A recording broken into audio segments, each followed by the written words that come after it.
Бүгінгі іс-шара 29-ші әскери бөлімнің сержанттары мен офицерлермен қатысуымен Сарыөзек ауылында, Сарыөзек орта мектебінде біз 9-11 сыныптармен ерлік сабағын өткіздік. Бұл ерлік сабағында біздің жалпы болашақ, біздің патриоттарымыздың, біздің болашақ азаматтарымыздың күш-жігерін және көтеру, абырой-даңқын көтеру. Бұл іс-шарада ең басты себеп бұл болашақ біздің сарбаздарымызға үгіт-насихат жүргізу. Ұлттық құндылық не екен, патриотизм не екен, отбасыға деген сүйіспеншілік не екен түсіндіріп өттік.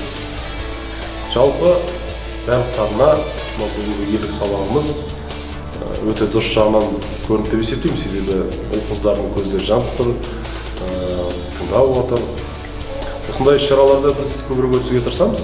Бүгін бізге Сарыөзек орта мектебіне әскери қызметкерлер келіп, ерлік сабағын өткізді. Осы ерлік сабағынан мен өзіме көптеген түйіндер алдым, көптеген ойлар алдым және де көптеген мағлұматтар алдым деп айта аламын. Өзім Жас патриот академиясының мүшесі болғаннан кейін бұл нәрселер маған көптеген пайдасын алып келді дегім келеді. Және де осы сабақтан мен көптеген өзіме жақсы түйін түйіп алдым.